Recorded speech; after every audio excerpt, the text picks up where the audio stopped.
അപ്പൊ ഇവരാകട്ടെ ആ പാത്രങ്ങളിലേക്ക് ഉറ്റുനോക്കുകയാണ്.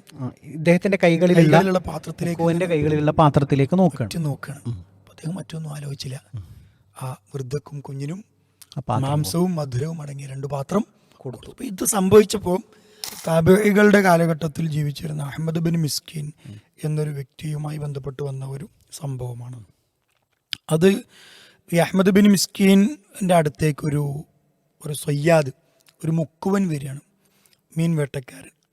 അദ്ദേഹം അബൂ നസ്ർ സയ്യാദാണ്. അങ്ങനെ അദ്ദേഹം വന്നിട്ട് പരാതി പറയാണ്, തൻ്റെ വേവലാതി പറയാണ്. ഞാൻ എൻ്റെ മക്കളും ഭാര്യയൊക്കെ അങ്ങേയറ്റത്ത് വിഷമത്തിലാണ്, പട്ടിണിയിലാണ്, ഭക്ഷണം കഴിച്ചിട്ട് കുറേ ദിവസമായി, ജോലിയൊന്നും കൃത്യമായിട്ട് നടക്കുന്നില്ല, കടലിൽ പോയാലും വേണ്ടത്ര മീൻ കിട്ടുന്നില്ല, കാര്യങ്ങളൊന്നും വൃത്തിയായി നടക്കുന്നില്ല, നിങ്ങൾ ദുആ ചെയ്യണം എന്ന് ഈ ആലിമായ അഹ്മദ് ബിൻ മിസ്കീനോട് അബൂ നസ്ർ സയ്യാദ് ആവശ്യപ്പെട്ടു. ഈ ഒരു മുക്കുവനായ വ്യക്തി വന്നിട്ട് ഒരു ആലിമിനോട് ഒരു ആവശ്യം പറഞ്ഞു, ഒരു ഹാജത്ത് പറഞ്ഞു, നിങ്ങൾ ദുആ ചെയ്യണം എന്ന് പറഞ്ഞു. അങ്ങനെ അദ്ദേഹം പറഞ്ഞു, ശരി ഞാൻ ദുആ ചെയ്യും, അല്ലാഹു നിനക്ക് ബർക്കത്ത് ചെയ്യട്ടെ, നീ മറ്റൊരു ജോലിക്കും പോകേണ്ടതില്ല, നീ കടലിലേക്ക് പോ, നിനക്കറിയാവുന്ന തൊഴിൽ അതാണ്, അല്ലാഹു നിനക്ക് ബർക്കത്ത് ചെയ്യട്ടെ എന്ന് പറഞ്ഞു പ്രാർത്ഥിച്ചു. അദ്ദേഹത്തിന് വേണ്ടി പ്രാർത്ഥിച്ചു. ഇയാള് അൽഹംദുലില്ലാ അയാൾ അന്ന് കടലിലേക്ക് പോയി. പതിവിന് വിരുദ്ധമായി അയാൾക്ക് നല്ല കോളത്ത് വന്ന് നല്ല ഒരു മീനുകളെ വലയിൽ കുടുങ്ങി, പ്രത്യേകിച്ച് വലിയ വലിയ മീനുകളൊക്കെ കിട്ടി അദ്ദേഹത്തിന്. അപ്പം അദ്ദേഹം അത് മാർക്കറ്റിൽ കൊണ്ടുപോയി വിറ്റു. അതിൻ്റെ ലാഭവിഹിതം കൊണ്ട് 2 പാത്രങ്ങൾ വാങ്ങി. ഒരു പാത്രത്തിൽ മാംസവും മറ്റൊരു പാത്രത്തിൽ മധുരവും. എന്നിട്ട് നേരെ അഹ്മദ് ബിൻ മിസ്കീൻ എന്ന ആലിമിൻ്റെ അടുത്തേക്കാണ് വരുന്നത്.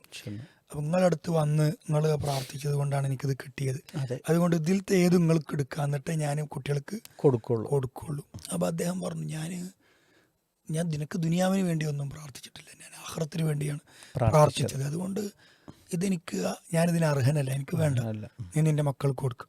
അങ്ങനെ അദ്ദേഹം സന്തോഷത്തോടു കൂടി അത് കുടുംബത്തിലേക്ക് കൊണ്ടുപോവാണ്.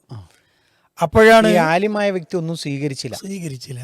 അദ്ദേഹം കുടുംബത്തിലേക്ക് കൊടുത്തു വിട്ടു. അങ്ങനെ വരുന്ന വഴിക്ക് ഒരു വൃദ്ധയും ഒരു കുഞ്ഞും വിഷമിച്ചിരിക്കുന്നത് കാണുക വഴിയിൽ. അപ്പൊ അവരുടെ മുഖത്ത് നോക്കുമ്പോൾ തന്നെ അറിയാം, അവരും ദിവസങ്ങളായി നേരാവണ്ണം ഭക്ഷണം കഴിച്ചിട്ട് വിശപ്പ് സഹിക്കുകയാണ്, പട്ടിണിയിലാണ്. അപ്പൊ ഇദ്ദേഹം ഇതിങ്ങനെ ആലോചിച്ചു, പടച്ചോനെ എൻ്റെ കുടുംബത്തിന് ഇപ്പൊ ഇന്ന് പട്ടിണിയാണെങ്കിൽ ആ പട്ടിണി മാറ്റാൻ നാളെ ഞാനുണ്ട്, നാളെ മാറ്റാം, പക്ഷെ ഇവർക്ക് ഒരു പക്ഷെ ആള് കൂടെ ഇല്ല. അപ്പൊ ഇദ്ദേഹം എന്ത് ചെയ്യണമെന്നറിയാതെ ഇങ്ങനെ നിൽക്കുകയാണ്. തൻ്റെ കയ്യിലുള്ള പാത്രങ്ങൾ കൊടുക്കണ്ടേ? അപ്പൊ ഇവരാകട്ടെ ആ പാത്രങ്ങളിലേക്ക് ഉറ്റുനോക്കുകയാണ്. ഇദ്ദേഹത്തിന്റെ കൈകളിലുള്ള പാത്രത്തിലേക്ക് നോക്കുകയാണ്. അദ്ദേഹം മറ്റൊന്നും ആലോചിച്ചില്ല. ആ വൃദ്ധക്കും കുഞ്ഞിനും മാംസവും മധുരവും അടങ്ങിയ 2 പാത്രം കൊടുത്തു. അപ്പൊ ഇത് സംഭവിച്ചപ്പോൾ ആ വൃദ്ധ കരഞ്ഞു സന്തോഷം കൊണ്ട്, കുട്ടിയാകട്ടെ സന്തോഷം കൊണ്ട് ചിരിച്ചു. അപ്പൊ ഒരു കരയലും ഒരു ചിരിക്കലും അവിടെ നടന്നു. അദ്ദേഹം വീട്ടിലേക്ക് മടങ്ങി. വീട്ടിലെത്തിയപ്പോൾ ഭാര്യയുമായി ആ കാര്യം ഷെയർ ചെയ്തു. ഭാര്യക്ക് സന്തോഷമായി, കുഴപ്പമില്ല, അള്ളാഹു നമുക്ക് അതിലേറെ ഖൈർ തരും എന്ന നിലക്ക് അവർ ക്ഷമിക്കുകയും സമാധാനപ്പെടുകയും ചെയ്തു. ദിവസങ്ങൾക്ക് ശേഷം ഒരു മനുഷ്യൻ ഈ അബൂ നസ്ർ സയ്യാദ് എന്ന മുക്കവനെ അന്വേഷിച്ച് വരികയാണ്. എന്നിട്ട് പറഞ്ഞു, വർഷങ്ങൾക്ക് മുമ്പ് നിങ്ങളുടെ പിതാവിനോട് ഞാൻ ഒരു 20,000 ദീനാറൻ, ഒരു 20,000 ദീനാർ ഞാൻ കടം വാങ്ങിയിരുന്നു. അപ്പോൾ തിരിച്ചു കൊടുക്കാൻ ഇപ്പോൾ നിങ്ങളുടെ ഉപ്പല്ലല്ലോ, അതുകൊണ്ട് മകനായ നിങ്ങൾക്കാണ് ഞാനത് നൽകുന്നത് എന്ന് പറഞ്ഞു. അപ്പോൾ ഇത് വളരെ അപൂർവമായി അപ്രതീക്ഷിതമായി അയാൾക്ക് കിട്ടുകയാണ്. ഇതൊരു നമുക്ക് ആ കിതാബുകളിൽ ചില ഗ്രന്ഥങ്ങളിൽ വന്ന ഒരു അനുഭവ കഥയായി നമ്മൾ വായിക്കുമ്പോൾ ഒരു വലിയ ഗുണപാഠം തന്നെ നമുക്കതിൽ കാണാൻ കഴിയും. അപ്പോൾ ഇതിൽ ആ ഒരു 20,000 ദീനാർ അയാൾ വാങ്ങി, അയാളത് ഉപയോഗിക്കാൻ തുടങ്ങി, അയാളുടെ ജീവിതം മറിഞ്ഞു, വലിയ സമ്പന്നനായി. പക്ഷെ എന്നിരുന്നാലും അദ്ദേഹം പാവപ്പെട്ടവരെ പരിഗണിക്കുന്നതിലും മറ്റുമൊക്കെ അദ്ദേഹം സമയം കണ്ടെത്തുകയും ചെയ്തു.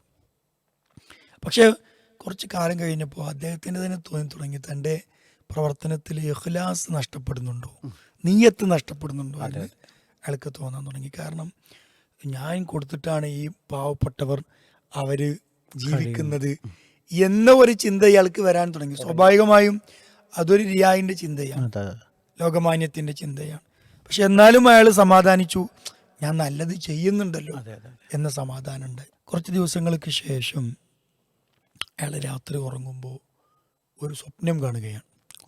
സ്വപ്നത്തിൽ അയാളുടെ അമലുകളെ സംബന്ധിച്ചുള്ള ആ ഒരു വിചാരണ, അയാളുടെ അമലുകൾ തൂക്കി നോക്കുന്നതുമായി ബന്ധപ്പെട്ട ഒരു സ്വപ്നമാണ് അയാൾ കാണുന്നത്. അബൂ നസർ സയ്യാദ്. ഇതൊക്കെ അദ്ദേഹം തൻ്റെ ഗുരുവായ ഉസ്താദായ അഹമ്മദ് ബിൻ മിസ്കീനോട് പറയുന്നുണ്ട്. അപ്പം അങ്ങനെയുള്ള ഒരു കഥയാണ് പണ്ഡിതന്മാർ അവരുടെ കിതാബുകൾ രേഖപ്പെടുത്തുന്നത്. ഇദ്ദേഹം കണ്ട സ്വപ്നം ഇതായിരുന്നു. ഇയാളുടെ എല്ലാ അമലുകളും മീസാനിൽ വെക്കുമ്പോഴും കനം തൂങ്ങുന്നില്ല. കാരണം ഇത്രയും സമ്പത്ത് ചെലവഴിച്ചിട്ടും തൂങ്ങണില്ല. അപ്പം അദ്ദേഹം ഭയങ്കര പരിഭ്രാന്തനായി. ആ മലക്കുകൾ ചോദിക്കുന്നുണ്ട്, ഹൽ ബഖിയ ലഹു ഷൈഉൻ, ഇനി അയാൾക്ക് എന്തെങ്കിലും അവശേഷിക്കുന്നുണ്ടോ, ബാക്കിയുണ്ടോ അമലുകൾ? ചില മലക്കുകൾ പറഞ്ഞു അത് 2 പാത്രം അവശേഷിക്കുന്നുണ്ട്. അപ്പം അദ്ദേഹം അന്ന് കൊടുത്ത 2 പാത്രം, അതാണ് അതിനെ സംബന്ധിച്ച് ഉദ്ദേശിക്കുന്നത്. അത് കൊണ്ടുവരപ്പെട്ടു, മിസാനിൽ വെച്ചു. അപ്പോൾ അതൊരല്പം കനം തൂങ്ങി. അപ്പോൾ അയാൾക്ക് വീണ്ടും പേടിയായി, അതിലും താൻ രക്ഷപ്പെട്ടില്ലല്ലോ, കുടുങ്ങിപ്പോകുമോ എന്നുള്ള ഭയം. വീണ്ടും ചോദിക്കുന്നുണ്ട്, ഇനി എന്തെങ്കിലും അയാൾക്ക് ബാക്കിയുണ്ടോ? അങ്ങനെ അദ്ദേഹത്തിൻ്റെതായി മലക്കുകൾ പറഞ്ഞു, അദ്ദേഹത്തിൻ്റെതായി 2 കാര്യങ്ങൾ കൂടി ബാക്കിയുണ്ട്. ഒരു കണ്ണുനീരും മറ്റൊരു പുഞ്ചിരിയും. അത് ആ വൃദ്ധയുടെയും കുഞ്ഞിൻ്റേതുമായിരുന്നു. അതുകൂടി വെച്ചപ്പോൾ കനം തൂങ്ങുകയും ലഖദ് നജാ, അയാൾ രക്ഷപ്പെട്ടിരിക്കുന്നു എന്ന് വിളിച്ചു പറയുകയും ചെയ്തു എന്ന്. അപ്പം ഇത് എന്താണ്, ഒരു കഥയായി, ഒരു അനുഭവ കഥയായി ഗ്രന്ഥങ്ങളിൽ നമുക്ക് വായിക്കാൻ കഴിയുമെങ്കിലും നമ്മെ സംബന്ധിച്ചിടത്തോളം വളരെ ഗൗരവമായി നമ്മൾ ചിന്തിക്കേണ്ട ഒരു സത്യാവസ്ഥ ഇതിലുണ്ട്. ഒരു ഹദീസിനെ ബേസ് ചെയ്തിട്ടാണ് ഈ സംഭവ കഥ പണ്ഡിതന്മാർ അതിൽ കൊടുക്കുന്നത്, ഈ ഒരു കഥ കൊടുക്കുന്നത്. ഇത്തഖില്ലാഹ വലാ തഹ്ഖിറന്ന മിനൽ മഅറൂഫി ശൈഅ, നീ അള്ളാഹുവിനെ സൂക്ഷിക്കണം, നന്മകളിൽ ഒന്നിനും നീ നിസാരമായി കാണരുത് എന്ന് ഒരു നബി സല്ലല്ലാഹു അലൈഹി വസല്ലമയുടെ വചനം. അപ്പം ഇദ്ദേഹം അദ്ദേഹത്തിൻ്റെ ജീവിതത്തിൽ വളരെ മൂല്യമുള്ളതാണ്, ഏറ്റവും നല്ല പ്രവർത്തനമാണ് എന്ന് കരുതി അദ്ദേഹം ചെലവഴിച്ച ആ സമ്പത്ത്, പക്ഷെ അതൊന്നും അയാൾക്ക് ഗുണപ്പെട്ടില്ല എന്നാണ്, ഉപകാരപ്പെട്ടില്ല എന്നാണ്. അയാളുടെ ജീവിതത്തിൽ അവിചാരിതമായി സംഭവിച്ച ആ ഒരു 2 സാധുക്കൾക്ക് കൊടുത്ത ഭക്ഷണം, അതാണ്. അപ്പോൾ നമ്മളെയും പരലോകത്ത് എന്താണ് രക്ഷപ്പെടുത്തുക എന്ന് നമുക്കറിയില്ല. നമ്മളെ നിസാരമായി ഒന്നിനെയും തള്ളിക്കളയരുത്. ബിലാൽ റളിയല്ലാഹു അൻഹു ആ ഒരു നിസ്കാരം, ഒളവുമായി ബന്ധപ്പെട്ട നിസ്കാരത്തിലാണ് അദ്ദേഹം രക്ഷപ്പെട്ടത് എന്നൊക്കെ, അല്ലെങ്കിൽ ആ നിലക്ക് സ്വർഗപ്രവേശനത്തിന് അർഹനായത് എന്നൊക്കെ ഹദീസുകളിൽ നമുക്ക് കാണാൻ കഴിയും. അങ്ങനെ ഒരു സംഭവ കഥയാണ് ഈ സന്ദർഭത്തിൽ ഓർമ്മ വരുന്നത്.